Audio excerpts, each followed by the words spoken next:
And many times, parts have been told to never talk of things they've been threatened. If you ever tell, you'll die. If you ever tell, you'll get sick, your head will explode. I find that a lot. And so, helping the parts, I tell my parts that their voice matters, that their story matters, that they matter. Realizing that many of them took the brunt of my abuse, and so they never experienced love. They never experienced safety and acceptance. So showing them that this is a new day, it's a new path, really helps them cooperate through memory processing, being willing to share what's happened, but just to really keeps me from having a lot of internal resistance where my parts and I are warring. That is not helpful at all. Nationwide, we found that minor cases of satanic activity light up the map. They have their own people who are specialized in surveillances, in photography, and in assassination. I didn't show any signs of abuse. Why has my life been a nightmare from regularly for years? I will give and her years her and years. vineyards from there, and the Valley of Achor has a door of hope.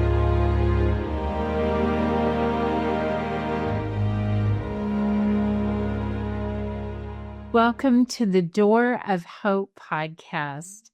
I'm Kay Tolman, and with me is Kerry Hanter. This is episode 6, and our topic today will be DID system management. What we'd like to talk about is how to work with dissociated parts to keep your system functional. This is one of the challenges that people discover in their healing journey is how do I stay functional so I can be a good mom and I can be effective on my job if you're working. So what we wanted to do was bring some ministry experience, some practical ideas, and hopefully some good input for you to encourage and strengthen you on your journey.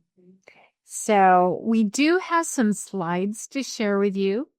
So I just wanted to say that system management is something, it's a skill that we develop. It's something that we want to get better and better at, because the more we learn to work with our parts and our whole system, the more effectively we can walk through this process and hopefully maintain more of an equilibrium. Because if we don't, what can happen is parts can get really upset, emotions can go cattywampus, and then we can have a difficult time functioning. And it's not necessary. If you develop some of these skills, it will help you to navigate this journey more effectively. All right, so let's talk just a little bit about what is a system. So really, it's body, soul, spirit. It's so when I have programs here, I'm talking about kind of internal messaging, what might be inside. A system is the sum of all the parts. So some people with DID also have some demonic, and so the system would incorporate all of that. So one of the things that's really challenging about SRA systems is that they're dynamic and constantly changing.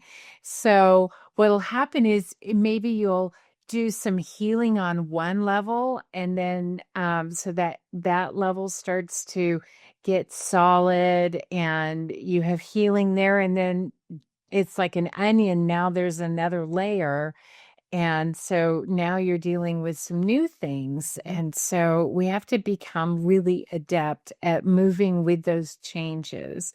So it can feel like managing a moving target. You integrate these parts and then there's new parts that come. And so it can be really challenging to keep up with. But one of the first things that we like to suggest is making Jesus the Lord of the system. We have found that if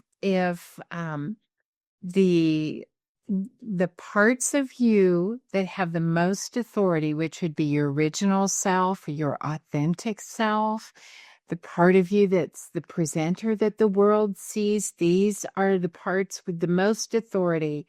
If they will say, we dedicate all of who we are, we dedicate our system to Jesus Christ. Jesus, you are the Lord of our system.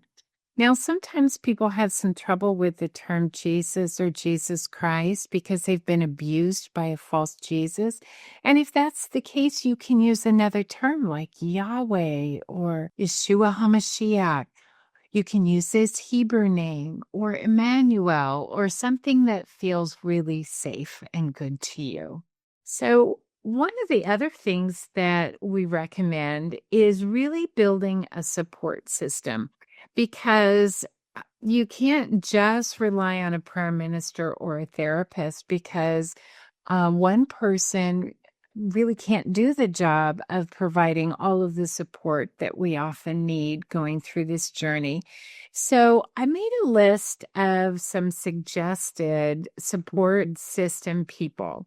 So for instance, you might have a minister and or a pastoral counselor. You might also have medical professionals that support your journey. There may be a time in your journey when you need some medications for depression or anxiety or pain. And so you want to have a good support system. Also, I encourage people to develop some friendships. Sometimes we isolate when we're recovering from trauma, but it's a good idea to develop some friendships and some fellowships, be a part of maybe some cell groups or prayer groups or maybe even some 12-step recovery groups like codependency or Al-Anon. If you're a survivor that struggles with addiction, then maybe there's some addiction support groups that would be helpful, like Alcoholics Anonymous or Narcotics Anonymous or Food Addicts in Recovery Anonymous. So there's lots of good support out there. The only thing I would really say is be careful to refrain from abuse details. So don't get yourself in a group and start telling everyone the horrible things you're remembering because people don't know how to handle that. And so you can talk about your feelings, but refrain from details until you develop some good, strong relationships. So I've also want to suggest safe family members and safe friends. And when I say safe, I mean people that you don't have memories of them abusing you, people that are emotionally safe that you can talk to about things that are troubling you, and they're not going to come back with pithy remarks or minimize what you're feeling or criticize or judge or shame you.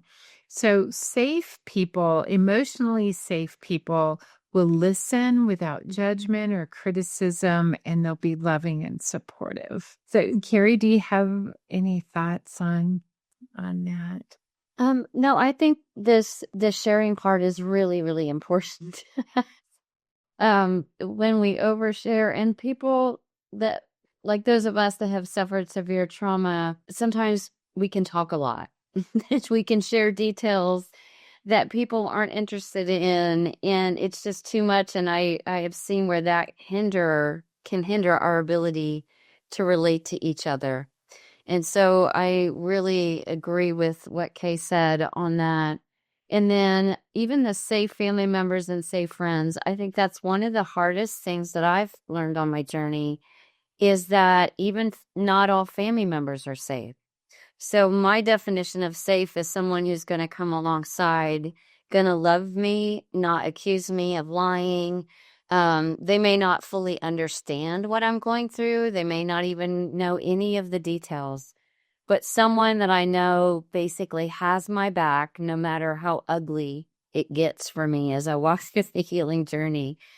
So that might be family members. Some of my safest people to be with are friends and not family members. So just an encouragement there. A lot of times we just think, oh, our family, They're supposed to help us. We're supposed to be loyal to our families, but it doesn't always work out that way, especially when they don't believe the abuse. So one of the things we want to avoid is something called destabilization. So that's when survivors get really emotionally unstable, upset, or confused. And this can make it really difficult because when this happens, for instance, let's say you have a job and you have maybe you have critical information you have to get. Maybe you're an accountant and you have to get details correct. Or maybe you're a physician or an attorney. You have to show up, suit up, and be on your best game when you're at work. And what happens when little child parts start to come forward? Or anxiety rises and, oh my goodness, I'm not going to be able to put this report together because I'm too anxious or upset. So one of the goals of healthy recovery is remaining functional while you're healing. And so one of the ways that we do that is we kind of assess stress levels before, like as a minister, I assess stress levels before I minister to other people. But also, you as a survivor, you can kind of assess your stress levels too. And if your stress levels are too high, like maybe you're moving, and so you've got, all of that with the move going on, and your kids are sick, and you're having trouble with, paying the bills or whatever. If your stress levels are really high, that's going to make destabilization more apparent. And so it's going to make it more difficult. So what are some things you can do? You can say no to extra projects. You can say thank you, but at this time I need to really limit my commitments right now so that I keep my stress levels down. Overwhelm will cause the alter identities inside to switch in and out. And if switching doesn't manage the distress, sometimes more parts are created. So you really don't want that. Really, the goal is integrating and becoming whole, not more fractured. Another thing that can happen if we get too emotionally unstable, upset, or confused is sometimes there can be self-harming behaviors, or parts get scared, or they get suicidal. And that's when you need to really stop and take really good care of yourself. Get some ministry, get some help. And I think this is one of the areas, Kay, where as survivors of abuse, no matter what the abuse, we have to learn to have grace for ourselves. Mm-hmm. And as a survivor, we weren't given grace, but having the grace to know your limits. So one of the things the Lord showed me in my journey is that it was okay to have what I call I can't do days, and where I assess my stress level and I literally could not do anything but sleep or lay on the couch and read or go for a walk. And the Lord, I used to beat myself up about that with that perfectionism that I've always lived in. It just didn't, I can't do days weren't on in the rule book for that. You couldn't allow for that. But what the Lord would show me is that these days are necessary to take good care of myself, get rest, make sure I'm eating, do what I love to do, just to get a break from life. So I think that's one of the most important things I've learned is about the I can't do days. It's okay. Now you can't just not work at all, right? So you have to use wisdom in that. But then the other thing is just talking to parts and saying, I acknowledge there's a lot of anxiety here. You don't need to be present for this. So one of the things the Lord reminded me of this morning when we were thinking about doing the podcast today was like when I go to the woman doctor, I say to my kid parts inside, you guys don't need to go to the doctor today. You just go to the back, go to the safe place with Jesus. You can go to sleep, but do not come to the doctor.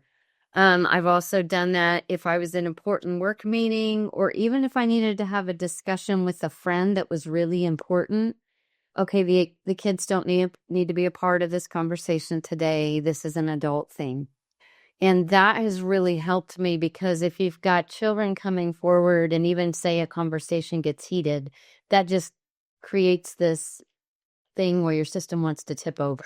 So making sure that they're age appropriate for what's happening has made a big difference for me. And we're going to talk about creating a safe place and how to do that with your parts, so that if you've got an important work meeting and you can say to your little kid parts, today I need to be at work, I need to be fully adult, fully present, you get to play in the safe place today. Or while I'm at the doctor, you can be in the safe place and you don't have to be here. So we'll talk about some of that in just a moment. My name is Kay Tolman. I'm the founder and president of Revelation Gateway Ministries. Several years ago, I wrote my testimony of recovery from satanic ritual abuse under the name Katie.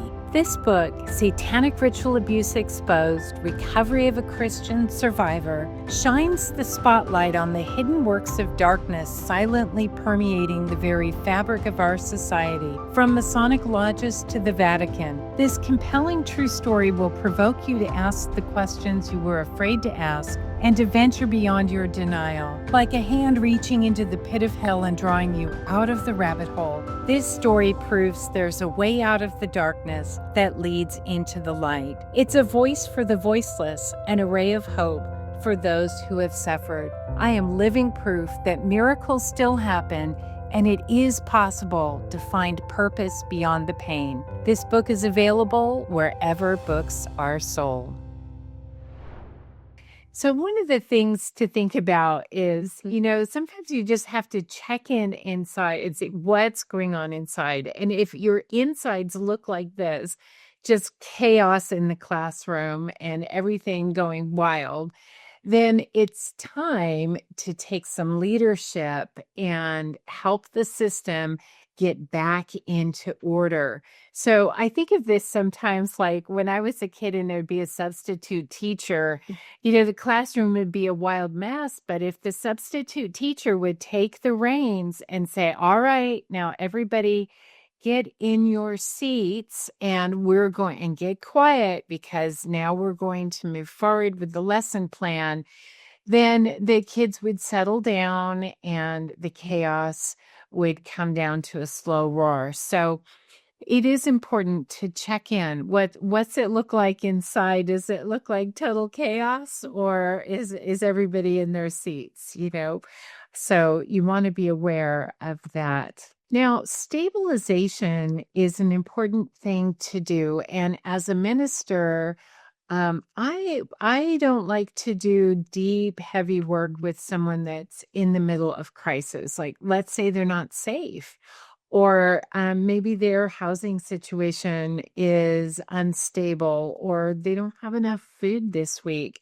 Well, that's not a good time to be doing deep work. So system stabilization must occur before deep work is done. So this is a state of being functional and emotionally stable. So you want to stabilize the system by working with the parts in distress and processing current issues.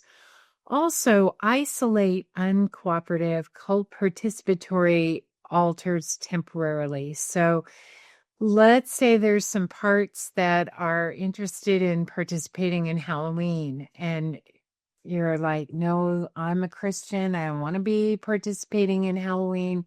So right now I'm going to tell these other parts that don't really know Jesus yet, that are still operating on that dark side, I'm going to ask them to be sequestered in the safe place for a while until we can do some more work with them. Also, you can send child parts to the safe place inside, or tell them, it's nap time. I'll tell you, I had a corporate job one time on the 4th floor of a building. And I remember being in the boardroom for a board meeting and all of this stuff was going on.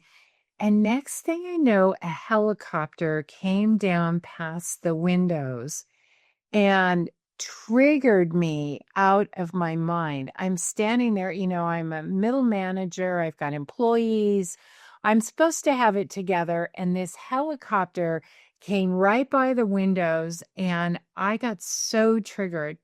So I had to step away. This is, how to stabilize your system when you get triggered. I had to step away. I had to talk to my parts and tell my parts that nothing bad was happening, that I was going to be okay. Nobody was coming to get me with the helicopter. I had to, go to the ladies' room, settle myself down, talk to my parts. And so one of the things you want to learn to do is communicate with your parts and build some relationship. And this is where it's really important to be kind and loving, even to parts that are difficult or contrary, even like teenage parts that are rebellious and nasty mouthed and cursing you and telling you to F off. Well, you still want to love and support and build relationship with those parts so you can work together. So you want to restore order. You want to get some cooperation with good communication and some good listening skills.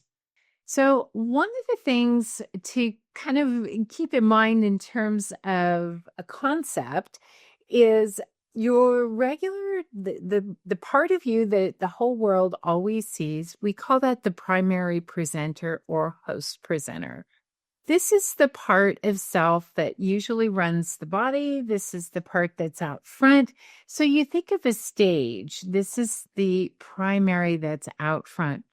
And so if you have a job, you're driving, you're in court, whatever it is where you have to be on your best, where you need to be fully present, fully capable of functioning, then you want to make sure everybody else is behind the curtain.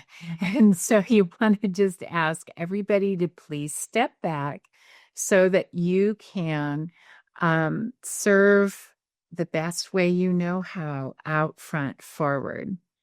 So the little ones will peek behind the curtain. And so when you're in like later in the day, let's say you had a presentation, you gave your presentation, maybe you were doing a violin concerto. So after the performance, then you want to invite your little ones forward and say, what did you think? How's everybody doing? Greet them with love. Now, sometimes you want to find, if you've got distressed little parts, is there someone inside that's hurting or scared? You can talk to them, get to know them a little bit, ask them what happened, and you can invite them to Jesus. Invite them. And if Jesus is scary, sometimes it helps to say, would you be willing to have an angel sit with you? Angels can come and sit and be with you. And so usually what I'll pray is I'll ask the Lord to send the angel of the Lord for the child parts to encourage them and to be with them. So I just think this concept is so helpful to know that the little ones are, back there. Now, just like with any child, if you give them guidelines and instructions, for example, when I'm done with my workday, after dinner, we can sit and we can color, or we can sit and we can talk. Well, the child just needs to know that. If you don't communicate with them, in my experience, they will wake you up in the middle of the night and I'm awake. Yeah.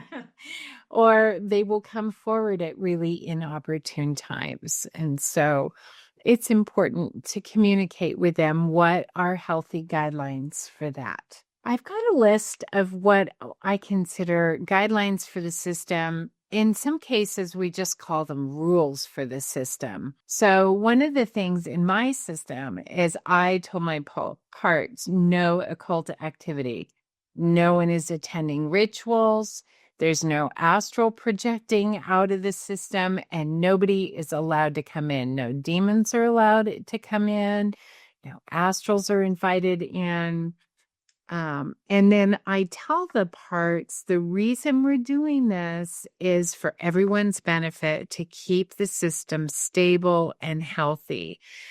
That Jesus is the Lord of the system, that I, as a host presenter and original self, we're the leadership team, and together we're going to work together to keep everybody safe and healthy. So I want the other parts to be able to respect the leadership of the system and the decisions that are made that way. So the leadership team makes the decisions for the entire system, but usually you want to get some input first. So let's say you're thinking about getting married. I've actually had parts say to me, I didn't agree to this marriage and I don't like that guy. I was like, well, oops. Yeah, it's a little too late at that point. So let's say you're going to make a major decision, sell your house, get a divorce, get married, major decisions. You want to sit with the adult parts of your system and maybe have spokespersons for the child parts. Kerry, do you have any The thoughts? other thing just keeps coming to my mind is I have several clients who keep telling me that their child parts are trying to drive. So just teaching cards, that's just one example that kids should not be driving, or we might be having conversations or something, and I might say, okay, anybody who's below the age of 21 should not be trying to help so-and-so do this job, so I do that frequently with some of my clients because the kids really want to be involved in what's going on, but they're not helpful if they're 7 with no driver's license. Sometimes I say that if you don't have a driver's license, you can't drive. So that's a guideline that I try to help my clients with. I know for me in early recovery, I think I had like 5 accidents in 2 years. I just had so many accidents because my child parts would get scared and they'd come forward and drive and then cause problems. So one of the things you can do regarding driving is say best driver forward. Mhm. I want the part inside that's the best driver to be the one that's driving today. And I used to do that with presentations too.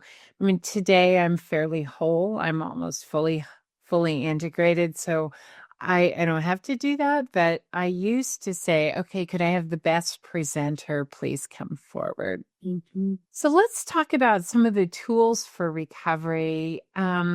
It's important to kind of take care of yourself emotionally, spiritually, and physically. Mm-hmm. So some of the things that I found really helpful is setting aside every day some time for prayer and devotion, maybe some worship in the morning with the Lord, maybe some daily Bible study and meditation.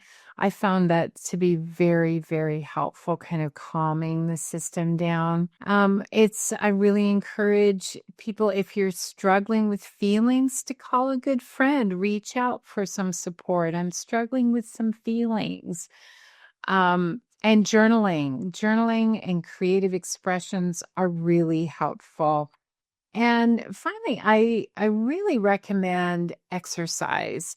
So even if it's just a walk around the block or, I don't know, hitting a tennis ball against the garage door or some form of exercise, maybe you like to swim or go for a hike, something you enjoy.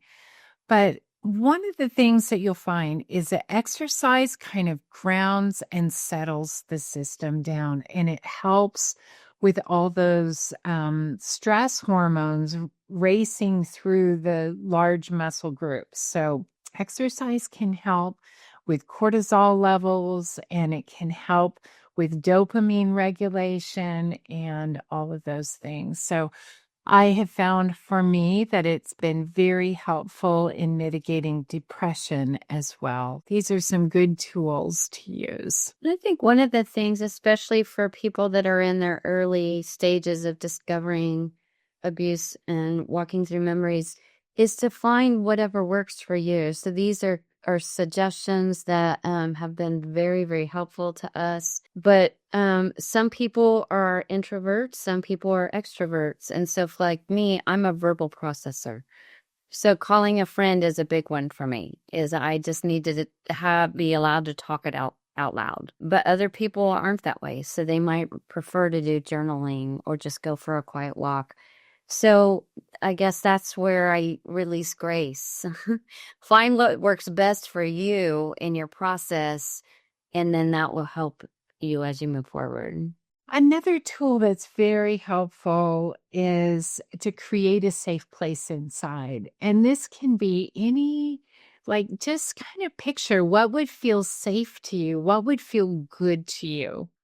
So you can create a visual image. I consider it like a graphic image, but create a place inside that feels wonderful.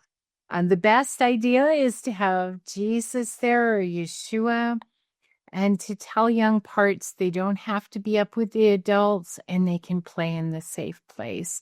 And I would tell those little parts they can have toys, they can have coloring, they can do fun activities, they can play with sand, they can imagine a playground, whatever is good for them. So take a moment, if you will, even right now, just take a moment and kind of picture what would feel safe to you. Just kind of imagine, would it be a beach scene? Do you love the beach? Or some people have told me they love the idea of a tree house where they can pull up the ladder and they can have their safe place in their tree house. Just take a moment and ask the Lord, what would be a wonderful, safe place? Sometimes people describe like a throne room with the presence of God. And wherever you feel makes sense for you, then you can invite your little parts to that place to be safe. All right. Now, one of the things that can happen with DID, especially if people get triggered, especially around occult holidays, a good safety plan is important to put in place. Because if anything will destabilize the system, it's if the system gets suicidal. So you want to implement a prayer strategy first. First and foremost, suicide is always a spirit of suicide. So you can say, in the name of Jesus Christ, I renounce and reject all spirits of suicide. Just cast them out. And then talk to the parts inside that are having difficulty. Let them know you're going to get them help, that you care about what's happening for them, that they don't have just, be in pain or die, but instead there's healing, there's other options, there's creative options. So it's important to talk to those parts. And if the parts are totally uncooperative, you might have to ask the Lord to sequester them for a time until you can get to a minister or a therapist to help you. Always, it's wisdom to have a list of phone numbers to call in order of priority, like 2 or 3 safe people to talk to, and a mental health hotline number. So it's always a good idea. And then as a minister, I will request a commitment from the people I work with that they would call 911 or go to the nearest emergency room if they are unable to reach people or if they're unable to resolve those feelings. So you want to have a plan in place if that happens. So let's talk a little bit about safety and stress management. So you want to help manage high stress with tools. Ministers need to be watchful for signs of SRA survivors being accessed. And then if you're a survivor, signs of being accessed is losing time, rapid switching, unsafe communication, cards or phone calls. and lack of healing progress. So when we see these things, we become alert and we start asking good questions and looking to see what's going on. Another thing that's important is to be mindful of the calendar. And we'll talk about that in just a minute. And to implement safety measures. Like sometimes it's a good idea to give your phone to a safe person and say, I just need to give you my phone for the night so I'm not receiving phone calls from unsafe people. So there's some good safety measures too. But rapid switching is when parts, it's like a revolving door and parts are coming in and out, in and out, in and out. And that will really destabilize the system. So you want to get everybody back in order, calm everybody down, and bring your safety measures into play. Let's talk about the pagan calendar. There are 8 major calendar times during the year when SRA systems tend to get destabilized. And so we do keep an eye on the calendar for these specific times. And you'll see they're pretty evenly spaced throughout the year. So we would say the first one is Imbolc, which is like Groundhog's Day, February 2nd. That's an occult holiday. And then next we have spring equinox, usually around March 21st or 22nd. May Day, which is May 1st, is always a high occult holiday.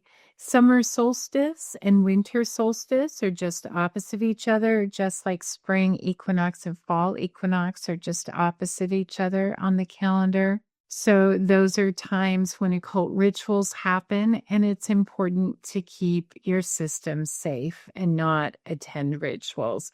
But the other thing that can happen is memories, anniversary memories can come up. So it's a time of good self-care. Lugnasta is a holiday that comes around August 1st to the 3rd. Of course, we have Halloween and the winter solstice right around Christmas time. So keep an eye on the pagan calendar. And if you find that your anxiety goes up or you're waking up in the middle of the night, you might need some extra support and help for your system management during those times. So, Kay, in regards to the calendar, I might also recommend keeping an eye on when your birthday is coming around. There's often birthday rituals. Yes. Or birthday of family members where they required you to go to a ritual.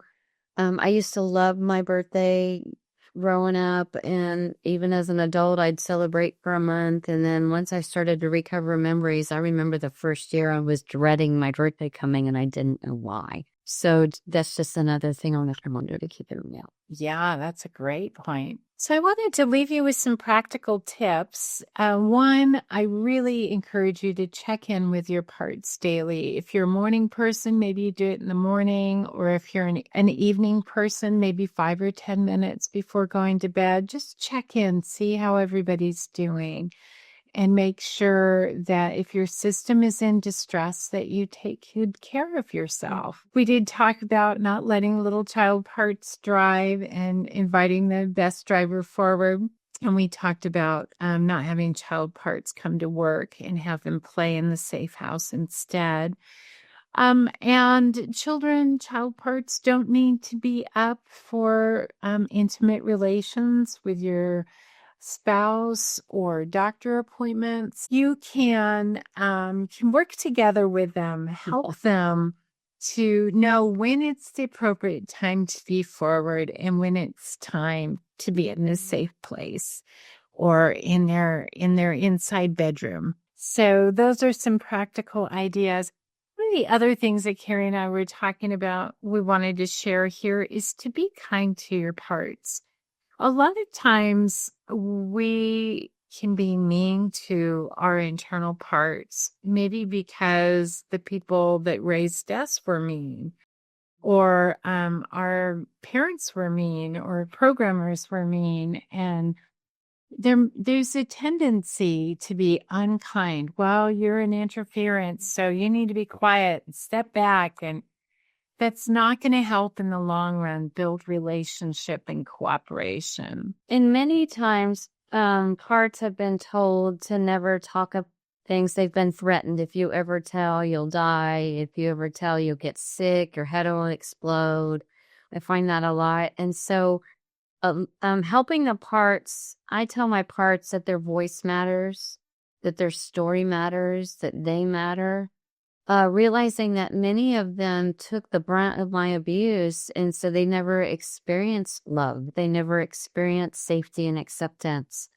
So showing them that this is a new day, it's a new path, really helps them cooperate through memory processing, being willing to share what's happened, but just to really keeps me from having a lot of internal resistance where my parts and I are warring. That is not helpful at all. So what would you say you found to be most helpful for you?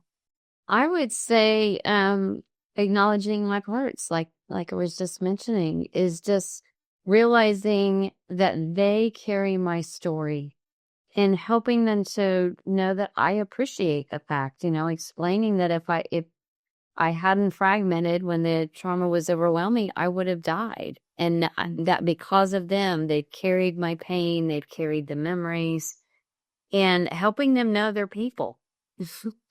They're not inconveniences. They're not, and yes, we can have some rough days, but just realizing that what's going to bring healing is love, support, and truth.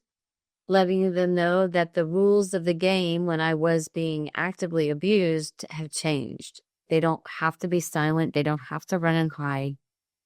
And that they matter to me and that we can heal together. I talk about how when they heal, I heal. So I think that's one of the most important things for me. Well, learning to manage a complex DID system is an important skill set. We hope this was helpful. If you have questions, you can email us at hope@rgmconnect.com. And if there are topics that you'd like us to cover in this podcast, feel free to reach out. Yeah, and we do really want to encourage you to help us spread the word about this new podcast. We're really excited about it. So if you'll share, subscribe, call your friends, text them and say, hey, check this out. We would really appreciate your support in that. Well, thank you so much for joining us today. We're so glad to have you here. If you'd like to learn more about Revelation Gateway Ministries, you can go to rgmconnect.com. There's a tab for giving if you'd like to support this work. And we bless you. Thank you for joining us, and we will see you next time. God bless you. Bye-bye. Bye.